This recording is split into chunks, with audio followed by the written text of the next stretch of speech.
Jose. That was awesome. A colleague of mine was asking some questions about what to do when folks in the congregation, in her congregation, complain about noise from children in the sanctuary. And I just happened, as I was preparing for my sermon this week, to take note that it said that the children were singing and shouting in the temple, and the chief priests and the scribes were angry and indignant, and Jesus rebuked them. So we give thanks for the voices of children screaming and shouting the praise of Jesus, and thanks to Ose for bringing that to us. Thank you. So this season of Lent, we have been reading the parables of Jesus as they are told in the Gospel of Matthew. This started way back in the second Sunday of March. It might seem like a long time ago, or maybe it seems like just yesterday. I'm not sure. Some of both, maybe. A parable, you might know, is a story from everyday life that reveals something deeper.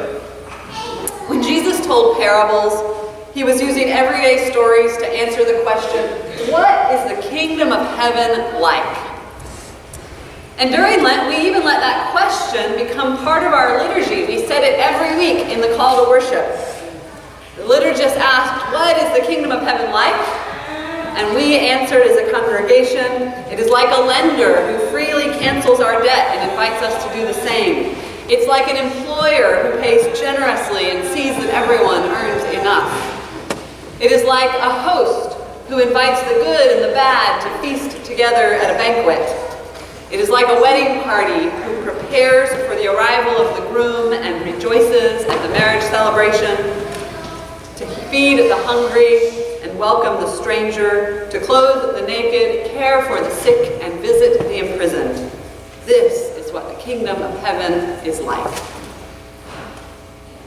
Well, this week as I read the Palm Sunday story, I couldn't help but think that this story is also kind of like a parable.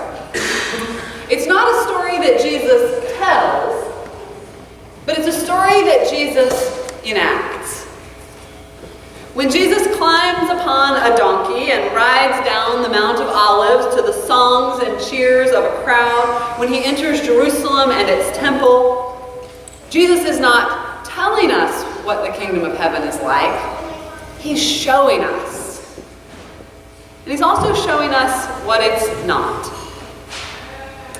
You see, Jesus' procession, the parade down the Mount of Olives, was not the only event happening in Jerusalem that week, or even that day. Remember that this is just a few days before the Jewish celebration of the Passover. It's a time when the population of Jerusalem would just swell. Normally, maybe 40,000 people lived in Jerusalem. During the Passover, it might have over 200,000 people coming into the city. And since Passover marked the Israelites' exodus from slavery in Egypt, that God brought them to freedom from slavery, this was a time of year when revolutionary feelings might be high among the Israelites, among the Jewish people. Jewish patriots would look around them and ask, what about this Roman oppression? Isn't this like what happened in Egypt? Isn't God going to deliver us now? The Romans, of course, knew this. They expected that Passover might be a time when trouble could break out. And so they put on their own show of power and might. Every year at the start of Passover, Rome would hold a procession, a parade of its own, an imperial parade. The Roman governor, Pontius Pilate, he would enter the city of Jerusalem riding on a stallion, a war horse. And he'd be followed by cavalry and foot soldiers, big bright banners and weapons. It was intended to intimidate, to remind any rebelliously minded Jewish people that the price of trouble is death. By the sword, if you're lucky, or maybe by crucifixion, if they wanted to make an example of you. And the religious elite, they would greet Pilate and invite him right into the city. A sign that they accepted Roman rule, even if they didn't much like it. Well, Jesus' parade is nothing like this. Osei has already alluded to that. As Matthew tells it, Jesus comes down the Mount of Olives not riding a war horse, but a donkey with its foal. Imagine that. Can you think of anything less militaristic than a grown man riding a nursing donkey with her colt trotting alongside? There are no cavalry or foot soldiers brandishing weapons in Jesus' parade. In Jesus' parade, there are fishermen and tax collectors, unmarried women, children running and shouting, their tired mothers trying to keep up. They're not carrying weapons, but waving branches that they tore from the trees, palm fronds, maybe even olive branches. They're not calling cadence, but they're singing in a cacophony of unchoreographed praise. This is what the kingdom of heaven is like. This is what the kingdom of heaven is like. It's not like the kingdom of Rome. Yes, it is powerful, but it is not violent. It is strong, but it is never oppressive.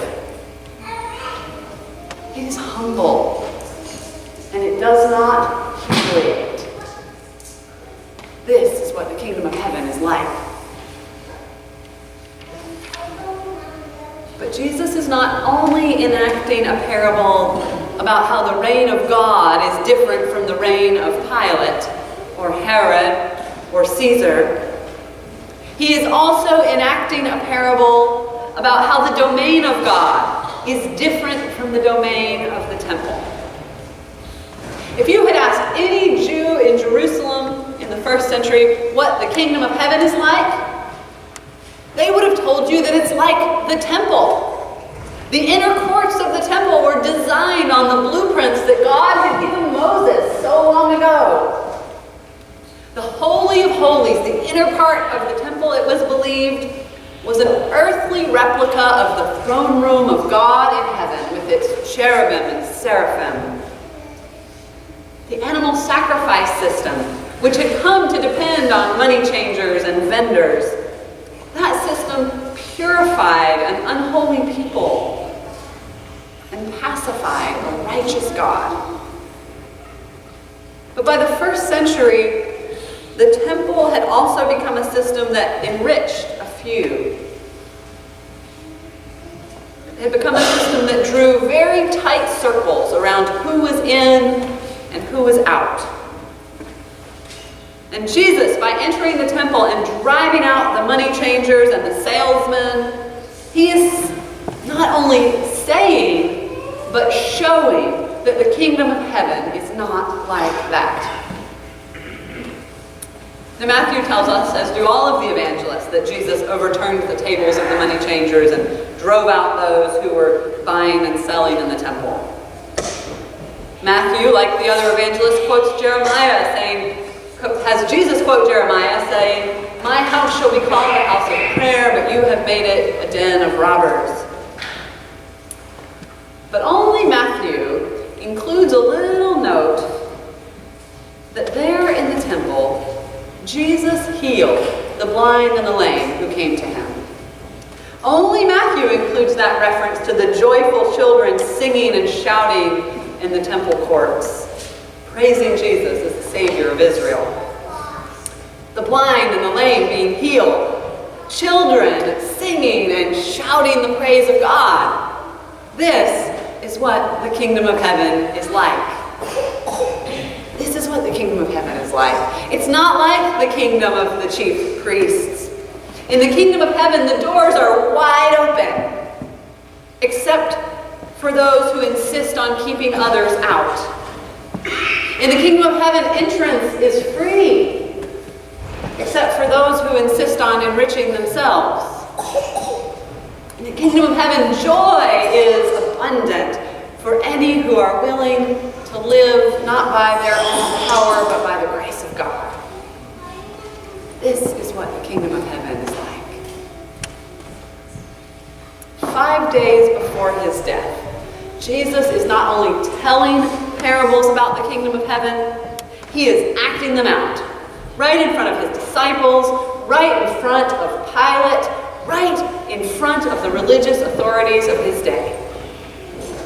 And church, I think this is what we are called to do. We've heard the stories, the parables about the kingdom of heaven. We've heard of gracious lenders and generous employers. We've heard about welcoming hosts and well-prepared bridesmaids. We've lined up on the curb and watched the parades pass by. But as Palm Sunday turns the corner toward Holy Week, we are called not only to be spectators on the life of Jesus, we are called to join the parade, to bring the parables to life. We are called to enact the kingdom of God here and now. Let me tell you a story. In the 1960s, a gentleman named Frank Gamelin was a conservative Christian reporter who had been assigned to cover the civil rights marches. Now, those marches, in some ways, were like Jesus' entry into Jerusalem. They were powerful demonstrations. They were nonviolent. And standing on the sidewalk with all different kinds of emotions stirring within him, Frank Gamelin was determined to keep his journalistic objectivity.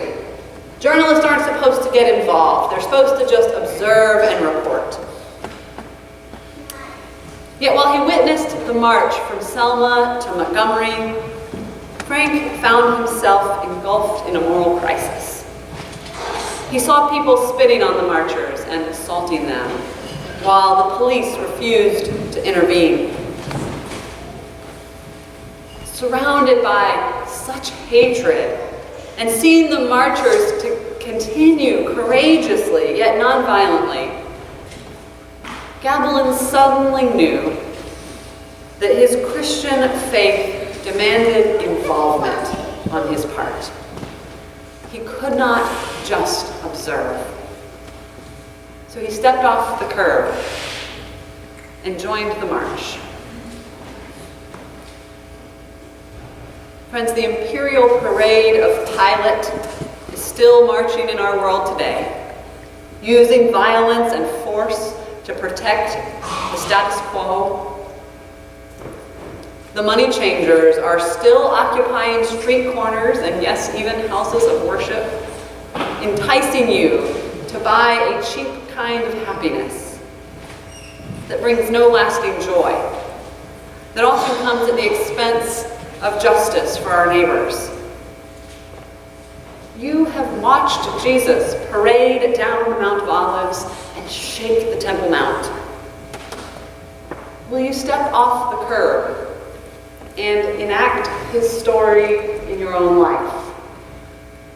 Will you choose nonviolence at every level, even in your most intimate relationships? Will you align yourself with the oppressed in their desire for freedom? Will you practice humility? Will you open the doors of your heart, of your home, of your church, for those whom society has deemed unworthy or unclean? Will you stop feeding that monster of consumerism that is never satisfied? Will you admit that you need God and then sing for joy? These are not easy asks. They're not easy, and they're not even safe when Pilate and the chief priests still wield so much power in the world. They weren't easy or safe for Jesus and his followers either.